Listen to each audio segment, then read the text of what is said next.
All right, welcome. You may notice things look slightly different.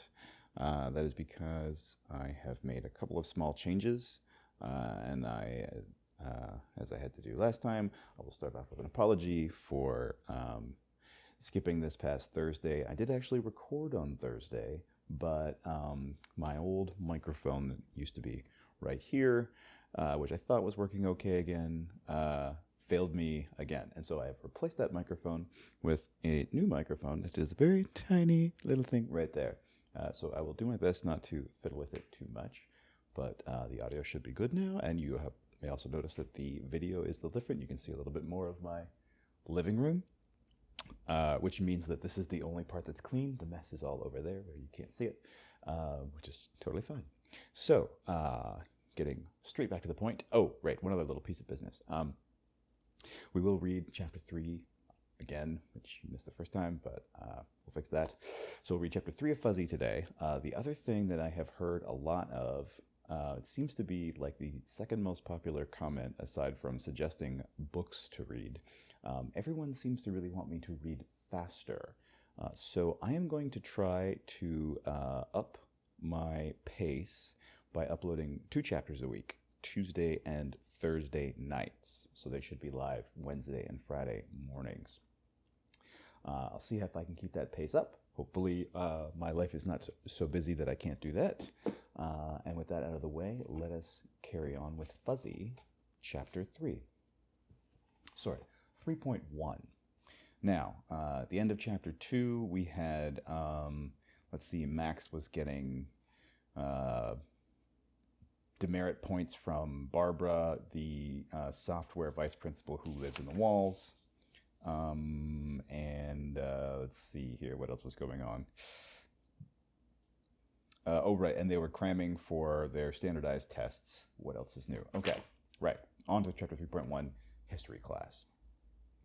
Don't worry, Fuzzy, said Max as they walked down the hall. Mr. Zoo's class is going to go much better. Yeah, said Simeon, who had joined a group following Max and Fuzzy down the hall. Zoo's really cool. He's going to think having a robot for a student is totally awesome. Max groaned. Simeon was another one of the old-fashioned slang users like Christy. Plus, she was annoyed that Simeon was even there at all. Max knew she should be glad that some of the other kids liked Fuzzy too. After all, that was the whole point of a robot integration program. But she couldn't help being a little irritated that they were all hanging around now. She'd hardly had a chance to talk to Fuzzy herself, and she had so many questions. But this wasn't a great time to talk anyway, since Mr. Zoo's class was in hallway D, and there was barely enough time to get there before the chime rang and Barbara started giving out discipline tags. Mr. Zoo was, in fact, very excited to meet Fuzzy. I'm sure everyone is as curious as I am. Would you mind answering some questions, Fuzzy? He asked once the class was settled. No, I would not mind, said Fuzzy. Lots of kids put their hands up, but Mr. Zoo said he wanted to ask the first question. How old are you? He asked. My current software, Fuzzy.9, was turned on 22 days ago. However, I am aware of my previous actions and training since my central processors were brought online 483 days ago. Let's see, Mr. Zoo said. Divide 483 by 365 and, okay, so you're about a year and a half old. Correct, said Fuzzy. Fascinating, said Mr. Zoo. Okay, who's got the next question? Hands went up. Simeon, go ahead. Do you use batteries or what? Asked Simeon. Yes, in fact, 45% of my weight is batteries, stored here in my abdomen, pelvis, and thighs. Fuzzy pointed to his rear end, and did not seem to mind everyone laughing at him. How long do they last? Asked Christy. So much for not caring about robots, thought Max with a smile. An average of 55.3 hours, he said. If I were, say, in a desert or on some other planet, I would have solar panels sent along with me to extend the life between charges at a base station. Biggs was in this class too, and Max was completely unsurprised to hear him ask the dumbest question of all time. Do you use the bathroom? Apparently, Mr. Zoo thought this was a dumb question too, because he was just about to fuss at Biggs about it, but then they all were surprised when Fuzzy answered. Yes. I have a coolant system to control the temperature of my processors.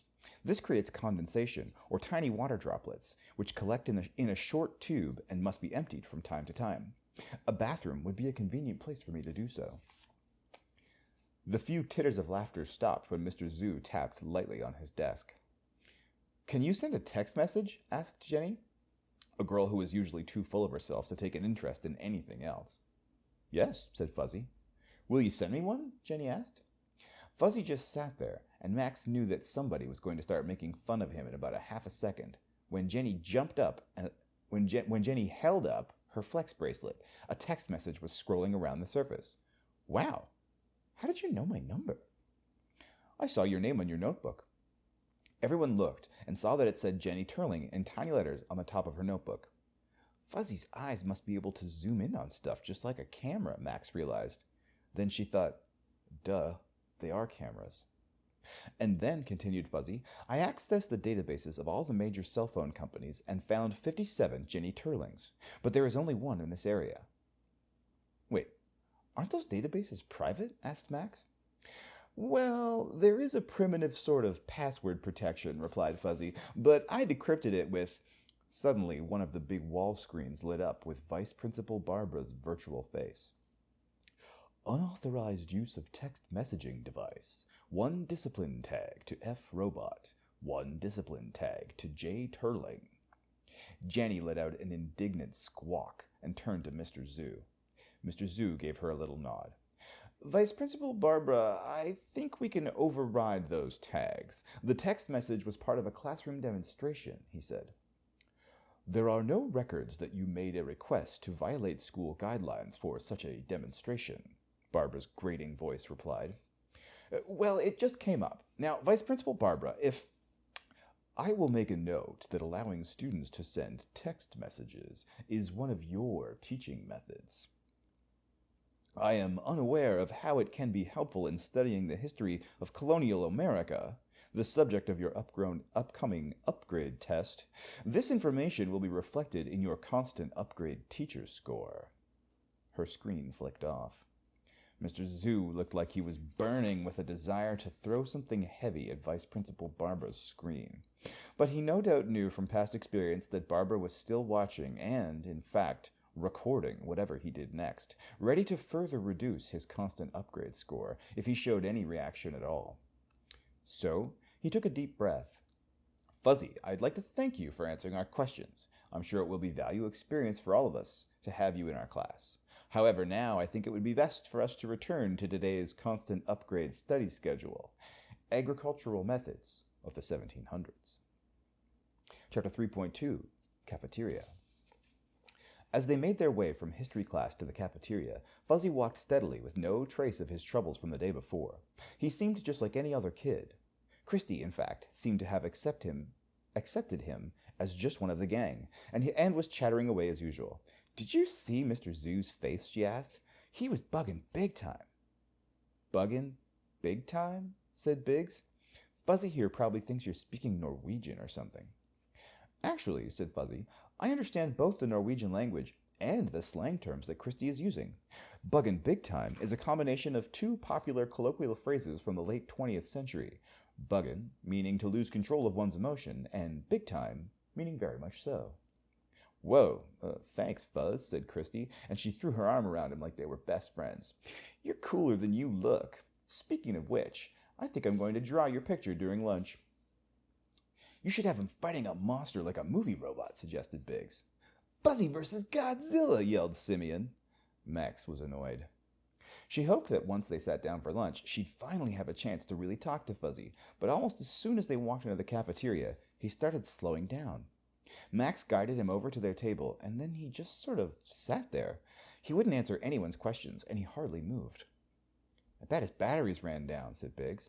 No way, bro. They last for 55.3 hours without recharging, said Simeon with that know-it-all tone of his that really drove Max nuts.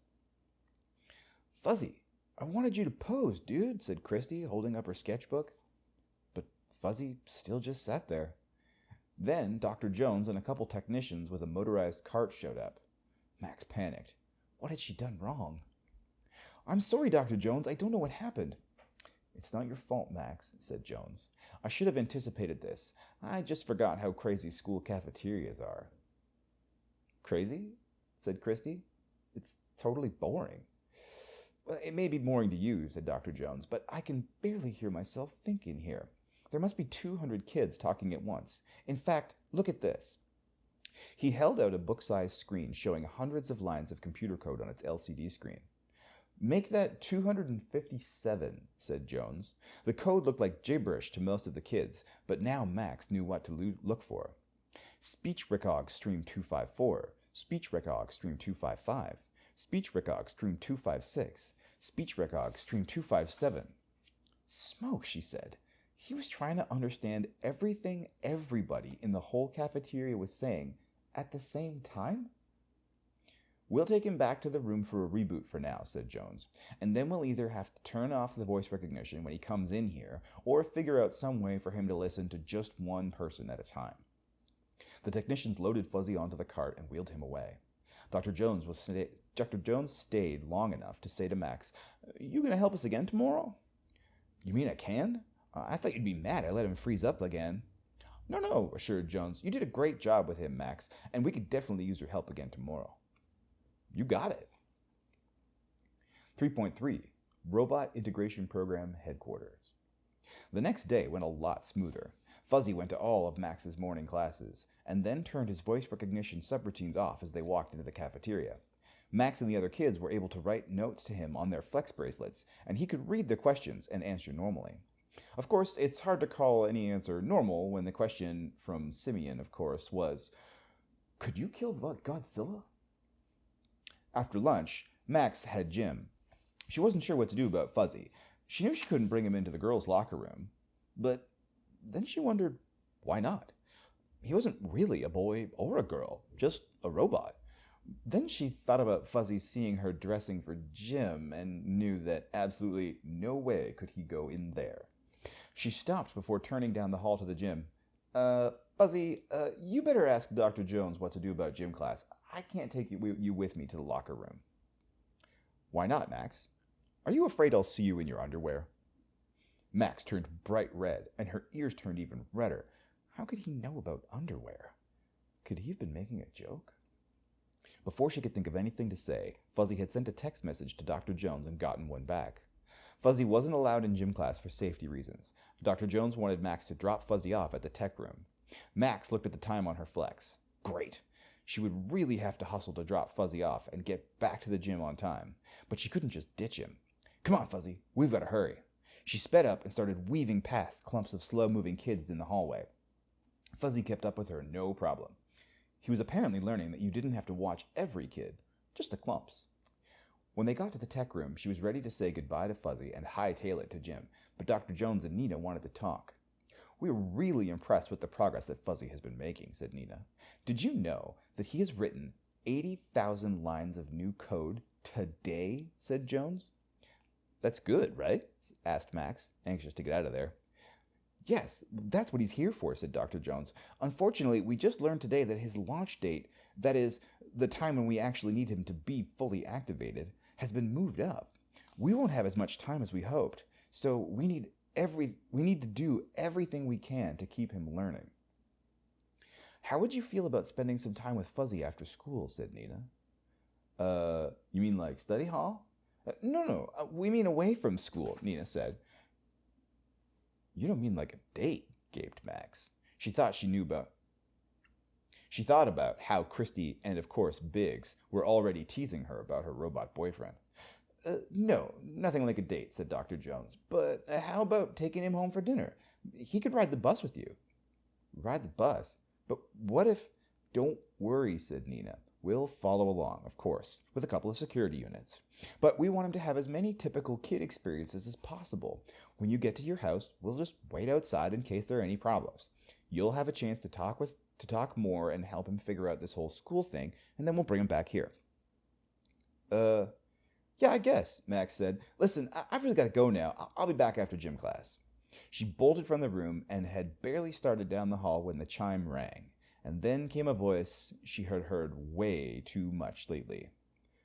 "Late for class. 1 discipline tag to Em's Alaster." Right.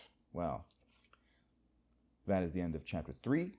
Next time, this Tuesday, we will be back with chapter 4.1, Max's House. Until then, time to get some sleep.